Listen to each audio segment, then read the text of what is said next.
My savings, which I have accumulated through hard work since my single days, were meant to be untouched for our children's future. I never expected those savings to be used for such a thing. Just because we're married doesn't mean anything goes. My name is Alyssa, and I'm 32 years old. I married Greg when I was 24. And I got pregnant soon after. We now have 2 children. My son is 7 and my daughter is 5. Both are growing up healthy without any major illnesses. When my daughter turned 3, I returned to my previous job. 2 years have passed since I resumed work, and now I earn about the same salary as Greg. Since he only contributes the bare minimum to our living expenses, I have to save for myself and our children from my own salary. I really wish Greg would cooperate more. However, whenever I bring up money, he always looks annoyed and even gets grumpy with the children. So, I've stopped talking about money in front of him. Then one day, my sister-in-law Megan came to our house. I happened to be working from home that day. "Alyssa, please. Let me stay with you for a while." As soon as I opened the door, Megan burst into tears and clung to me. Confused by the suddenness, I was perplexed. "Wait, what's going on? My husband wants a divorce." "What? A divorce?" Megan was still single when Greg and I got married. And she only got married a year ago to a man who seemed very kind and worked for a corporation. They looked so happy at their wedding. But now, just a year later, they are talking about divorce. I couldn't just leave her crying, so I let her into the house. I decided to hear her out first. "Well, Megan, I know it's tough, but why suddenly a divorce?" Sniffling, Megan opened up. "I haven't done anything wrong. But he suddenly says he can't stand living with me anymore." "Isn't that terrible?" "What? Your husband said that? Don't you think it's awful?" "You must think I'm pitiable, right, Alyssa?" She pressed me intensely, making me feel undue pressure. However, it's hard to believe that her kind husband would propose divorce without any reason. I managed to calm her down and decided to wait for Greg to come home from work. When Greg returned, we put the kids to bed and started discussing with Megan. "So, Megan, why has it come to divorce?" As Greg asked, Megan began crying again. "I want to know that too. I've been working hard for him all this time. And yet, he says it's impossible to live with you. Isn't that cruel?" Despite her saying that, there's no way her husband would come up with such an idea without a reason. Listening to her alone won't solve anything. Megan has always had a selfish and willful side. That might be why this divorce is happening. "Well, Megan, are you sure there's really no reason at all? Your husband isn't the type to be unreasonable." As I gently defended her husband, Megan glared at me sharply. "What, Alyssa? Are you taking his side over mine? I've been working hard as a wife. And yet he's pushing me towards divorce." "No. It's not about taking sides. But I doubt he would bring up divorce without any reason. What do you know about him, Alyssa? You're defending him too much." After a pause, Megan looked at me suspiciously. "Oh, don't tell me, Alyssa, you're not having an affair with him, are you?" "What? No way." Oh my, the conversation has taken a strange turn. Of course, there's nothing untoward between Megan's husband and me. I don't even have his contact information. Thankfully, Greg also chimed in. "Megan, that's not possible." "Don't worry." And I felt a bit relieved. Still, it's curious.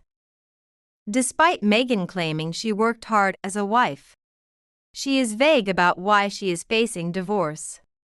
I asked Greg to urgently invite his brother over.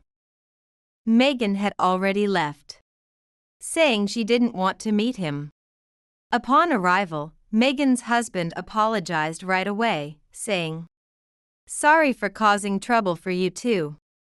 I decided to delve into the details because it seemed unlikely such a reasonable person would ask for a divorce without cause.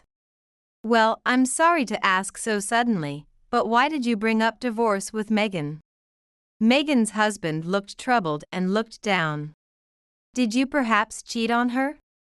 "Hey, Greg. How can you say such a thing?" I scolded Greg for his inappropriate comment. After a moment, Megan's husband finally spoke up.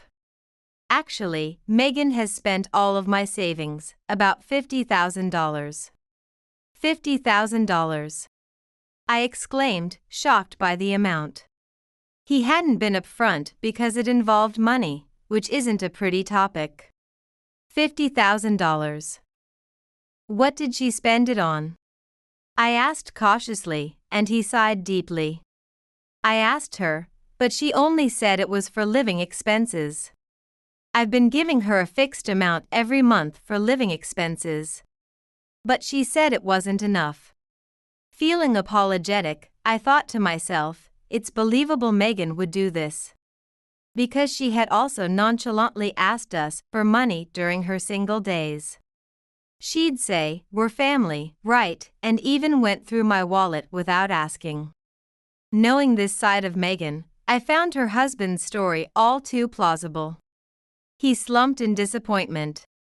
If she can explain what she spent my savings on and agrees to repay it, I'd consider pausing the divorce. But she keeps insisting it was for living expenses. I felt terribly sorry for Megan's husband. They don't even have children. And he was giving Megan an allowance. It's suspicious that she spent $50,000 in just a year. Eventually, Greg spoke up. "So, if she returns the money, the divorce could be avoided?" "Yeah. Got it, I'll talk to her about it." Greg took on the responsibility, but I wondered how Megan, a homemaker, planned to repay the money. I wondered if he was going to repay in place of her. After sending Megan's husband off, Megan returned home. What happened? What did he say? As Megan bombarded him with questions, Greg confidently replied, "If you return the $50,000 you spent, he won't ask for a divorce." To which Megan firmly responded, "How could I possibly have that kind of money? I only used it for living expenses and did nothing wrong." It's unclear if Megan really spent it all on living expenses. But her insistence that she's completely blameless is troubling. Megan's husband's decision to propose divorce seems reasonable. Just then, Greg said something outrageous. "Don't worry, Megan, Alyssa has lots of savings." "What?" I exclaimed involuntarily as my money was taken for granted. Megan's eyes lit up as she turned to me. "Really? Alyssa, you should have said something sooner." "No way, this is wrong." What are they even saying? Especially Greg, damn husband. He can't just decide to use someone else's savings. After cursively reprimanding them in my mind, I calmed down and firmly declined. "Well, I can't lend you my savings. If you really need money, ask Greg." Upon hearing this, Greg inexplicably lashed out. "Hey Alyssa. Megan is really struggling. Don't you want to help her?" "Exactly, Alyssa. With your savings, I could avoid divorcing my husband." Both Greg and Megan were now spouting nonsense, proving they were indeed siblings. I genuinely sympathized with Megan's husband. and thought it might be better for him to get a divorce sooner rather than later. Greg, not liking my stance, exploded again. Are you serious, Alyssa? When my sister, our family, is struggling, you can't even lend just $50,000.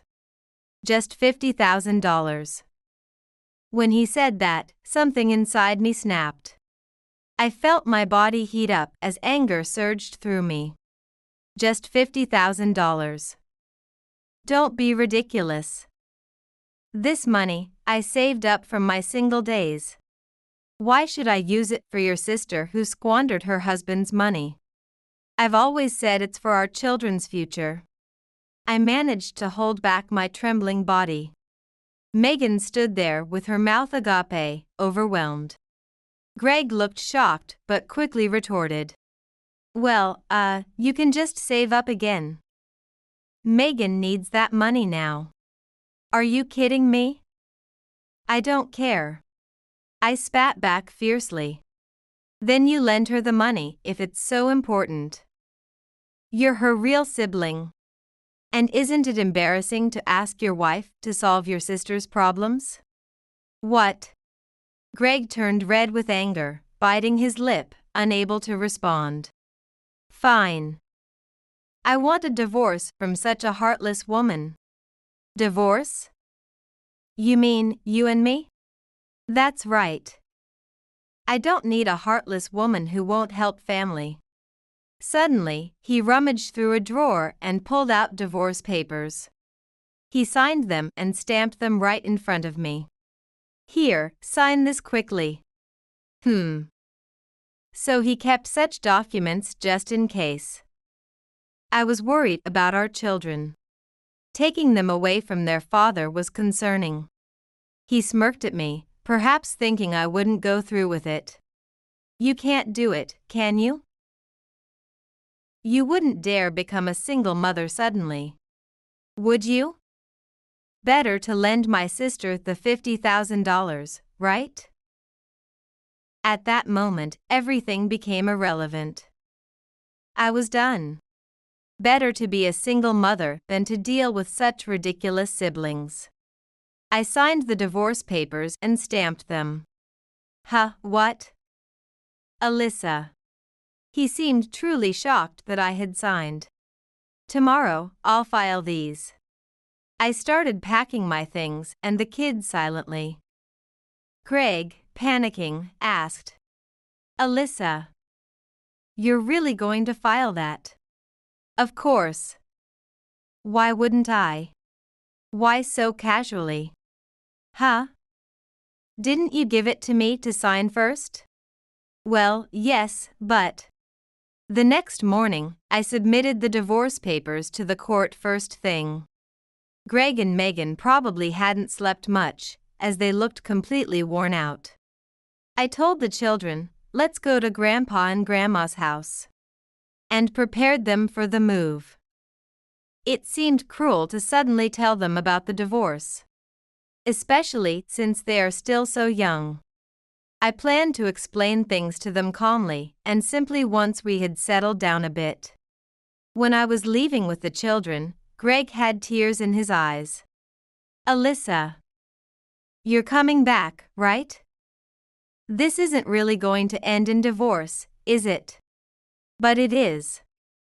It's too late to cancel it now.